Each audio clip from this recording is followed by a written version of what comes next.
Hello friends and dear student, एक बार फिर से आपका बहुत बहुत स्वागत है।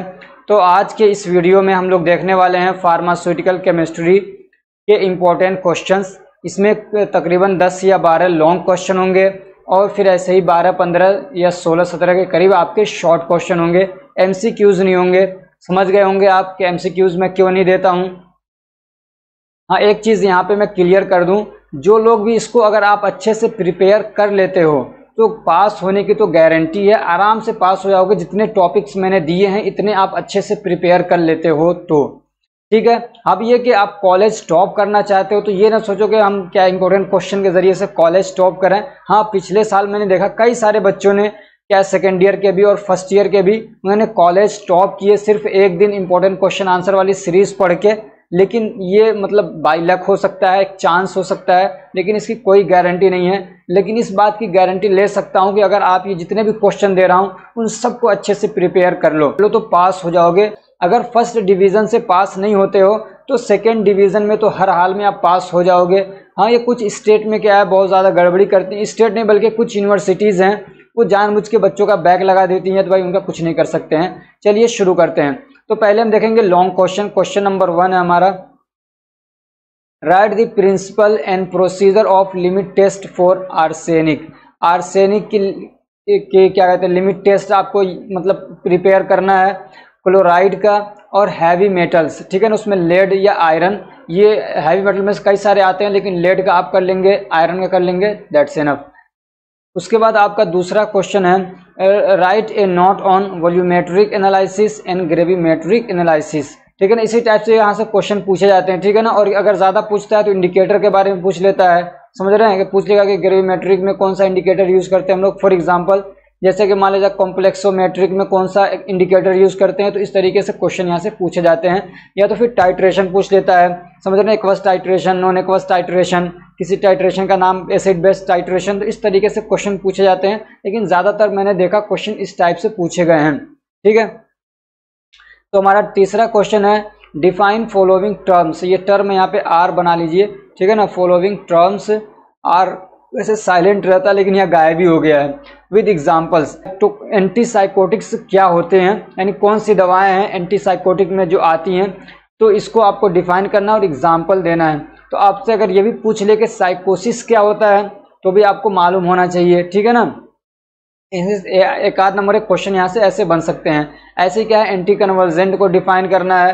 ठीक है, अब यहाँ से क्वेश्चन बन सकता है कि कन्वर्जन क्या होता है, या एपिलेप्सी भी उसको बोलते हैं या सीजर बोलते हैं। तो अगर इनकी डेफिनेशन पूछे तो आपको कंफ्यूज नहीं होना है।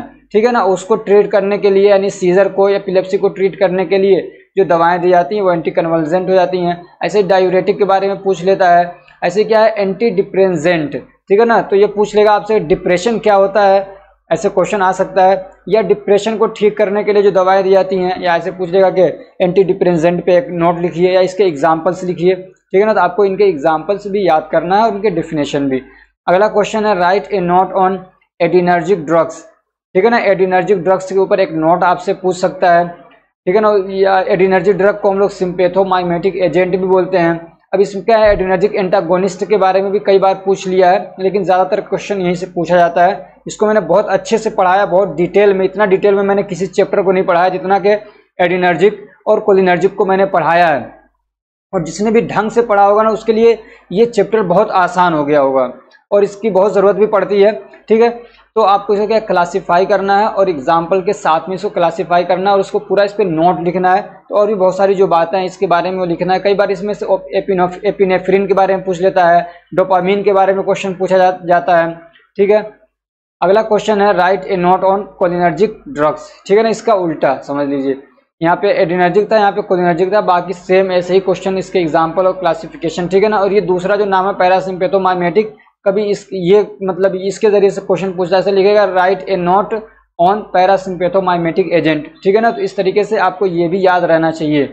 अगला क्वेश्चन है, क्लासीफाई एंटी हाइपरटेंसिव ड्रग। ये क्वेश्चन भी काफ़ी ज़्यादा बार पूछा गया है, एंटी हाइपरटेंसिव ड्रग्स। ठीक है ना, इनको क्लासिफिकेशन इसकी करनी है आपको और क्या इसके यूजेस बताना है और एग्जाम्पल भी आपको इसके हर हाल में याद होने चाहिए। उसके बाद अगला question, write a note on sulphonamide. ये क्वेश्चन भी काफ़ी ज़्यादा इंपॉर्टेंट है, सल्फोनामाइड के बारे में पूछता है।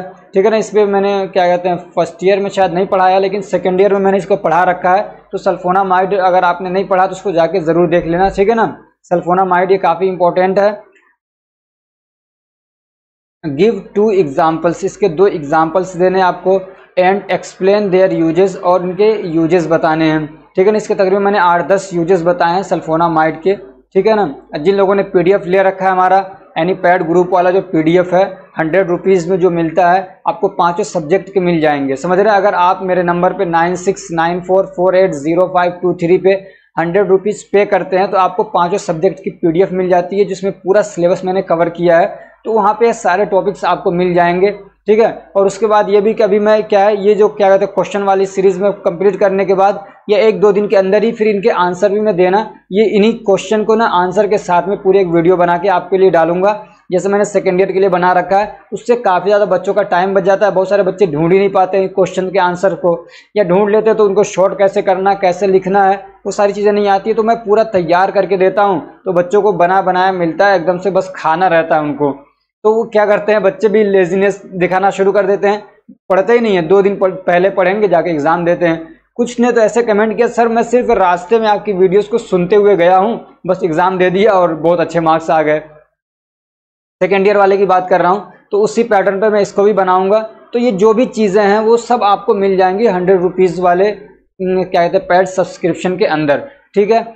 अगला क्वेश्चन है एक्सप्लेन एंटी नियोप्लास्टिक एजेंट। यहाँ से भी क्वेश्चन हर बार पूछा जाता है, सबसे लास्ट चैप्टर आपका, ठीक है ना। या एंटी नियोप्लास्टिक की जगह पे एंटी कैंसर पूछ लेगा आपको, ठीक है। इसके 2-3 एग्जाम्पल आप जरूर याद कर लेना, समझ रहे हो ना। 2-3 एग्जाम्पल इसके जरूर याद कर लेना सब लोग। यहाँ से क्वेश्चन क्या है हर बार पूछा जाता है, ठीक है। जैसे कि क्या है 5-फ्लोरोयूरेसिल है, मरकैप्टोप्यूरिन है, साइक्लोफॉस्फामाइड है, ठीक है ना। तो 2-3 एग्जाम्पल इसके जरूर याद कर लेना। इसकी क्लासिफिकेशन भी कई बार पूछ लिया है। Define and classify topical antimicrobial agent, ठीक है ना। एंटीमाइक्रोबियल एजेंट तो क्या कहते हैं एंटीबायोटिक्स भी होती हैं जो हम लोग क्या कहते हैं ओरली लेते हैं या इंजेक्शन लगाया जाता है, उसके बारे में नहीं। तीसरा चैप्टर जो आपका वहाँ पे टॉपिकल एजेंट। टॉपिकल एजेंट सिर्फ नहीं होना चाहिए बल्कि टॉपिकल एंटी माइक्रोबियल एजेंट की बात वहाँ पे हुई है, ठीक है ना। जो माइक्रो ऑर्गेनिज्म को किल करने के लिए जो चीज़ें यूज होती हैं तो उसकी बात हो रही है, ठीक है ना। तो इसको भी आप तैयार करेंगे। अगला क्वेश्चन है write a brief note on each of the following. ये जो नीचे टर्म्स दिए गए हैं इन पे क्या आपको एक छोटा सा नोट लिखना है और उनके एग्जाम्पल भी बताना है और उसके यूजेस भी बताने हैं। बहुत आसान सा टॉपिक है, जैसे कि एंटासिड क्या होते हैं, एंटी एसिड आपने पढ़ा है तीसरे चैप्टर के अंदर, ठीक है ना। इसका यूजेस बताना है, इसके एग्जाम्पल भी बताने हैं, जैसे कि एल्युमिनियम हाइड्रोक्साइड जेल हो गया, मैग्नीशियम हाइड्रोक्साइड मिक्सचर हो गया, इसके एग्जाम्पल्स हैं। ऐसे क्या हेमेटोनिक्स हैं, ठीक है ना, इसके एग्जाम्पल बताना है आपको, ठीक है ना। आयरन वाली दवाएं जो हैं अब सब यहाँ पे नहीं बताऊंगा मैं।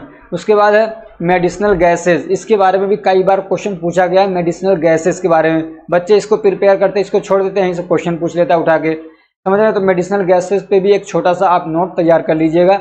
अगला क्वेश्चन है क्लासीफाई एनसेड्स, इसको बोलते हैं non steroidal anti inflammatory drugs, ठीक है ना। इसको अभी मैंने रिसेंटली पढ़ाया इस चैप्टर को, 10वां चैप्टर है केमिस्ट्री का। इसकी क्लासिफिकेशन ज़रूर याद कर लेना, ठीक है ना। आइबुप्रोफेन हो गया, एस्पिरिन के बारे में पूछा जा सकता है।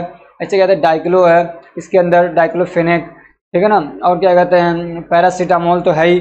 तो इस टाइप से कुछ क्या है जो इम्पोर्टेंट ड्रग्स हैं उनको भी तैयार कर लीजिएगा, ठीक है ना। इसके यूजेस पूछता है कि ये कहाँ पे इसको यूज़ करते हैं, नहीं तो इनको क्या है आप तैयार करेंगे एग्जाम्पल्स के साथ में, क्लासिफिकेशन भी उसके यूजेस भी, ठीक है। और क्या है इसी के साथ में एक टॉपिक जुड़ा हुआ है एनाल्जेसिक्स, ठीक है ना। एनाल्जेसिया के लिए जो दवाएं दी जाती हैं एनाल्जेसिक्स, तो उसको एक्सप्लेन करना है कि एनाल्जेसिक्स क्या होते हैं और क्या उनकी कौन सी दवाएं हैं। अगला क्वेश्चन है right chemical name and structure of following drugs. ये जो नाम दिए हुए हैं, ठीक है ना, फेनिटोइन हो गया, नॉरएपिनेफ्रिन है, डोपामीन है, फ्यूरोसिमाइड इसको फ्रूसिमाइड भी बोलते हैं, मेटफॉर्मिन है, एस्पिरिन है, पैरासीटामोल है, केटोकोनाजोल है, साइक्लोफॉस्फामाइड है, फ्लोरोयूरेसिल है, इसको 5-फ्लोरोयूरेसिल भी बोला जाता है, ठीक है ना। और क्या क्लोरोक्विन है, मलेरिया वाली दवा है, और ओफ्लोक्सासिन है। तो इनका आपको क्या है केमिकल नेम अगर याद हो ना हो लेकिन केमिकल स्ट्रक्चर ज़रूर देख लेना, ठीक है ना। ये आसान है केमिकल नेम के मुकाबले में। तो ये मैंने 12 दिए हैं, इनका स्ट्रक्चर आप देख लीजिएगा अच्छे से, हो सकता है यहाँ से आपको 1-2 ज़रूर फंस जाएंगे, ठीक है ना। अब तकरीबन कुछ नहीं तो 50-60 ऐसे मतलब दवाएं हैं जिनका स्ट्रक्चर आपको देखना है। तो अब सब तो देख नहीं सकते और देखेंगे तो याद ही नहीं रहेगा, ठीक है ना। तो ये जो मेन है 10-12 मैंने दिए हैं आपको, इसको तैयार कर लीजिएगा। मेरी पूरी उम्मीद है कि इसमें से आपका 1-2 क्वेश्चन फंस जाएगा शायद, मतलब इस वाले में से, ठीक है ना। ये जो दवाओं के नाम दिए हैं इनके ऊपर नोट भी तैयार कर लीजिए आप। ऐसे क्या है, write a short note on following drugs, इन दवाओं के ऊपर एक शॉर्ट नोट आपको तैयार करना है, ठीक है ना। 3 नंबर का क्वेश्चन आ सकता है। एट्रोपिन है, डायजेपाम या अल्प्राजोलाम है, ठीक है। उसके बाद है साइक्लोफॉस्फामाइड है, डेप्सोन है, 1NH करके आती है एक दवा, ठीक है ना। इसको आइसोनियाजिड भी बोलते हैं, टीबी की दवा है। तो इस पर एक आपको मतलब तैयार करना है। अगला है पिलोकार्पिन, ठीक है ना। ऐसे सिल्वर नाइट्रेट के बारे में कई बार क्वेश्चन देखा हूँ, पूछा गया है।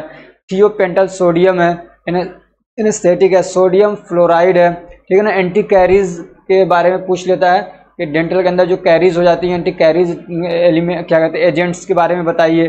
तो सोडियम फ्लोराइड याद रखिएगा, इसके बारे में क्वेश्चन पूछा जा चुका है और पूछा जा सकता है। नोरेपिनेफ्रिन हो गया, ऐसे क्या एसिटाइल कोलिन हो गया। कैल्शियम कार्बोनेट, कैल्शियम कार्बोनेट 2-3 जगह पे आपको यूज इसके मिलेंगे, तीसरे चैप्टर के अंदर है, तो इसलिए इसको भी देख लीजिएगा। प्रोप्रानोलोल है, एंटी हाइपरटेंसिव है, ठीक है ना। और क्या क्लोरामफेनिकोल है, ठीक है। तो ये क्या कहते हैं आपके 10 या 12 हो रहे हैं, इनको तैयार कर लीजिएगा। अगला क्वेश्चन है डिफाइन फॉलोइंग टर्म्स, ये इन टर्म्स को डिफाइन करना है। मियोसिस क्या होता है, माइड्रियसिस क्या होता है, सब बता चुका हूँ। हाइपरटेंशन किसको बोलते हैं, डायबिटीज़ क्या है या कौन कौन से तरह के डायबिटीज़ होते हैं, एंजाइना क्या होता है, एनाल्जेसिक्स किसको बोलते हैं, एपिलेप्सी या सीजर किसको बोलते हैं, एंटागोनिस्ट क्या होता है, अनेमिया क्या होता है, और क्या हाइपोक्सिया, ठीक है ना। कुछ टर्म्स हैं, इनको देख लीजिएगा। अगला क्वेश्चन है नेम दी फॉलोइंग स्ट्रक्चर, ये चौथा चैप्टर है। अगर आपने उसको ध्यान से पढ़ा होगा तो ये तो आपके लिए बिल्कुल हलवा है, हलवा, ठीक है ना। इसका स्ट्रक्चर है, इसका नाम बताना, ये कॉमन नेम है यहाँ पे सबके, ठीक है ना। आप जो मैंने आपको तरीका बताया है नेमिंग करने का, उससे भी कर सकते हैं। ये कॉमन नेम है, जिनको तरीके नहीं मालूम है तो ये कॉमन नेम अब इन 4 स्ट्रक्चर के याद कर लीजिए, ठीक है ना। एक क्या आपका फ्यूरेन हो गया, पायरोल है, ये क्या है, पायरोल है, पायरिडीन है और थियोफेन है, ठीक है। तो ये थे आपके क्या है लॉन्ग क्वेश्चन जो 15 हैं, ठीक है ना। 15 लॉन्ग क्वेश्चन हो गए हैं। अगर आपके पास अब इतना प्रिपेयर करने के बाद और ज़्यादा टाइम है तब आपको ये शॉर्ट वाले करने हैं, ठीक है ना। अगर नहीं टाइम मिल रहा तो आप इनको इतने अच्छे से प्रिपेयर कर लीजिए कि इसमें से अगर क्वेश्चन आए तो छूटना नहीं चाहिए, ठीक है। अब ये हम लोग देखेंगे, ये छोटे छोटे से क्वेश्चन है। What are the scope of pharmaceutical chemistry, ठीक है। 3 नंबर के क्वेश्चन में आपको इसको तैयार करना है। डिफाइन इम्प्योरिटीज, इम्प्योरिटीज क्या होता है इसको डिफाइन करना है। Give source and effect of impurities in pharmaceuticals, ठीक है। अगला क्वेश्चन है डिफाइन एरर्स, एरर्स क्या होते हैं इसके बारे में पूछा जा सकता है। Give source and types of errors. अगला क्वेश्चन है describe dental products, dental products क्या होते हैं, इसके मैंने पढ़ा रखा है, तीसरे चैप्टर के अंदर है, ठीक है। तो उस पर आपको एक छोटा सा नोट तैयार करना है। Write a note on penicillin, कभी पेनिसिलिन दे देता है या कभी पेनिसिलिन जी दे देगा आपको, ठीक है ना। तो इसको क्या है, इस पर नोट लिखना है। And explain briefly tetracycline, tetracycline के बारे में आपको हल्का सा एक्सप्लेनेशन देना है। और मैक्रोलाइट्स, ये क्या है, अलग अलग टाइप के क्या है, केमिकल नेचर के बेस पे ये क्लासिफिकेशन है, ठीक है ना, केमिकल स्ट्रक्चर के बेस पे एंटीबायोटिक्स की, ठीक है ना। इनके एग्जांपल्स भी आपको याद करना, मैक्रोलाइट्स के, टेट्रासाइक्लिन के, इसके तो बहुत आसान है, सब आसानी है ये, ठीक है ना। इनको एक्सप्लेन करना है। अगला क्वेश्चन है डिफाइन सिडेटिव एंड हिप्नोटिक्स, ठीक है ना। इसके बारे में ऐसे ही पूछ लेता है और ऐसे पूछ लेता है कि दोनों में डिफरेंट क्या हो बताइए, डिफ्रेंशिएट करने के लिए पूछ लेता है उनके यूजेस क्या हैं। अभी आपने 2 एग्जाम्पल पढ़े, डायजेपाम, अल्प्राजोलाम, तो इसके अंदर आ जाते हैं, ठीक है ना। क्लासिफाई एंटी मलेरिया, अगला क्वेश्चन है classify anti malarial drug, malaria को ठीक करने के लिए जो दवाएं दी जाती हैं इनकी पूरी क्लासिफिकेशन है, तो उसको बताइए, आसान है। Right about the drugs used for treatment of tuberculosis, ठीक है ना। एंटी ट्यूबरक्यूलर ड्रग के बारे में पूछ लेता है कभी, या इस तरीके से क्वेश्चन आ सकता है। अगला क्वेश्चन है क्लासिफाई एंटी फंगल ड्रग, ठीक है। Explain the terms accuracy and precision, accuracy और प्रिसीजन क्या होता है, इस टर्म को डिफाइन करना है, ठीक है ना। अगला क्वेश्चन है डिफाइन एनेस्थेसिया, एनेस्थेसिया क्या होता है उसको बताना है। And drugs used for this purpose, और एनेस्थेसिया के लिए जो दवाएं यूज होती हैं उनको बताइए। एक एग्जांपल दे रहा हूँ, जैसे कि थियोपेंटल सोडियम है, ठीक है ना, केटामाइन हाइड्रोक्लोराइड है। Write a short note on, जो आपके सिलेबस में एग्जांपल्स दे रखे हो बता रहा हूँ। Write a short note on hypoglycaemic agent, ठीक है ना, एंटी डायबिटिक जो ड्रग्स हैं उनके क्या है उस पर शॉर्ट नोट लिखना है और उसका क्या है एग्जाम्पल के साथ में, जैसे एक एग्जाम्पल बहुत फेमस है मेटफॉर्मिन, ठीक है। What are medicinal gases, medicinal gases क्या होते हैं उसको बताना है। Write the storage labelling and uses of nitrous oxide and oxygen, oxygen को कैसे स्टोर करते हैं उसके ऊपर क्या लिखा जाता है, कैसे लिखा जाता है वो बताना है, और क्या कहते हैं इसके यूजेस क्या है नाइट्रस ऑक्साइड के और क्या है ऑक्सीजन के, तो इस पे आपको एक नोट लिखना है, ठीक है ना। अगला क्वेश्चन है give storage condition for insulin, insulin को कैसे स्टोर करेंगे वो बताना है। अगला क्वेश्चन है define heterocyclic compounds, heterocyclic compounds क्या होता है, अगर आपने 4th चैप्टर पढ़ा होगा केमिस्ट्री का, मैंने जो अभी बाद में ही पढ़ाया था, तो आपको ये समझ में आ गया होगा। अगला क्वेश्चन है name the indicator used in complexometric titration, complexometric titration में जो इंडिकेटर यूज होता है उसका क्या नाम है। अगला क्वेश्चन है explain the preparation method for insulin briefly, insulin को कैसे प्रिपेयर किया जाता है आपको इसको ब्रीफली बताना है। तो ये थे आपके इम्पोर्टेंट क्वेश्चंस, ठीक है ना, इनको आप अच्छे से प्रिपेयर कर लीजिए। मैं भी इसकी क्या है पूरी सीरीज लेके आऊँगा आंसर के साथ में। ये हो सकता है कि थोड़ा लेट हो जाए, लेकिन मैं पूरी उम्मीद करता हूँ कि सारे लोगों के एग्ज़ाम से पहले मैं लेके आ जाऊँगा। तो फ्रेंड्स, अगर ये हमारी कोशिश आपको अच्छी लग रही है तो वीडियो को लाइक करिए, चैनल को सब्सक्राइब करिए और अपने फ्रेंड्स को भी शेयर करिए ताकि वो भी इससे फ़ायदा उठा सके और हमारे साथ जुड़े रहिए, ठीक है ना। हमारे क्या कहते हैं टेलीग्राम ग्रुप को ज्वाइन कर लीजिए, ये PDF जो है आपको टेलीग्राम पे मैं डाल दूंगा, आप वहाँ से ले सकते हैं, ठीक है ना। वीडियो कंप्लीट देखेंगे और फिर आप टेलीग्राम की लिंक आपको डिस्क्रिप्शन में मिल जाएगी वीडियो की, वहाँ से आप टेलीग्राम से ले सकते हैं, या तो हमारा जो क्या कहते हैं व्हाट्सअप चैनल है आप उसको ज्वाइन कर लीजिए, लेकिन वहाँ पे PDF क्या है अपलोड होता नहीं है, तो जो भी क्या कहते हैं इमेजेस वगैरह हैं वो आपको मैं वहाँ पर शेयर करता हूँ ज़रूरत के हिसाब से। आप हमारे क्या कहते हैं इंस्टाग्राम पेज को लाइक कर सकते हैं, फेसबुक पेज को लाइक कर सकते हैं, ठीक है। Thank you so much for watching.